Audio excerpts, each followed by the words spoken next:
सावन सोमवार की पवित्र कथा।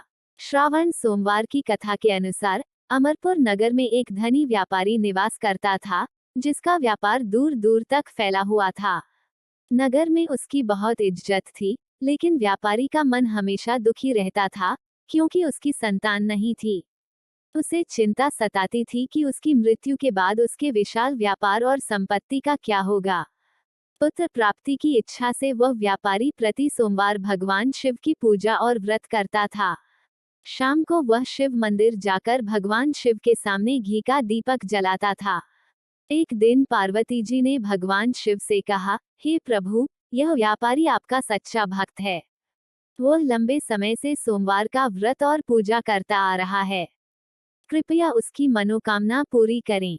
भगवान शिव ने उत्तर दिया, इस संसार में प्रत्येक प्राणी को उसके कर्मों के अनुसार फल मिलता है।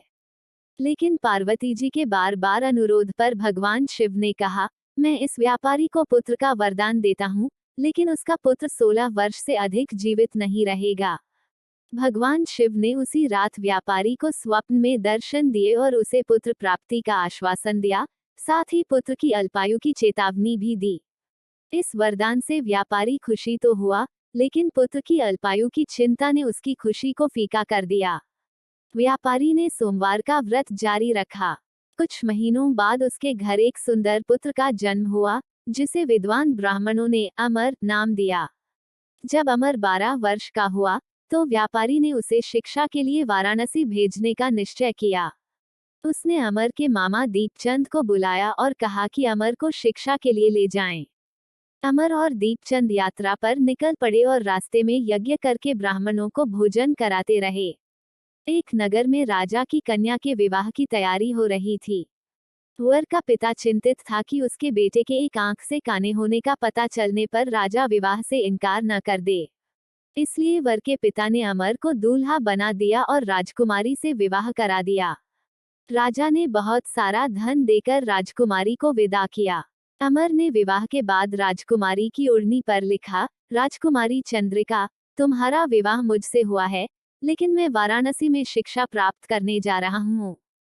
तुम्हें जिस नवयुवक से विवाह करना पड़ेगा, वह काना है। जब राजकुमारी ने यह लिखा हुआ पढ़ा, तो उसने काने युवक के साथ जाने से मना कर दिया। राजा ने स्थिति जानकर राजकुमारी को महल में रख लिया। अमर और दीपचंद वाराणसी पहुंचे और अमर ने गुरुकुल में शिक्षा प्राप्त की। जब अमर की उम्र 16 वर्ष पूरी हुई, उसने यज्ञ किया और ब्राह्मणों को भोजन कराया। रात को सोते समय अमर का निधन हो गया, जैसा कि भगवान शिव ने भविष्यवाणी की थी। मामा दीपचंद और अन्य लोग दुखी हो गए। भगवान शिव और पार्वती जी ने अमर की मृत्यु के शोक को सुना। पार्वती जी ने भगवान शिव से अनुरोध किया कि अमर को पुनर्जीवित किया जाए, नहीं तो उसके माता पिता अपने प्राण त्याग देंगे। पार्वती जी के अनुरोध पर भगवान शिव ने अमर को पुनर्जीवित किया। अमर अपने मामा के साथ अपने नगर लौट आया। रास्ते में उसी नगर में उसने यज्ञ आयोजित किया।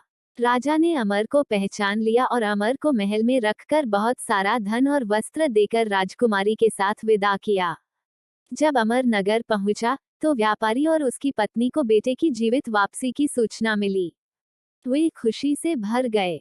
व्यापारी ने एक कमरे में बंद होकर पुत्र की प्रतीक्षा की और भगवान शिव ने उसके स्वप्न में आकर कहा कि सावन के सोमवार के व्रत और कथा सुनने से अमर को लंबी आयु दी गई है।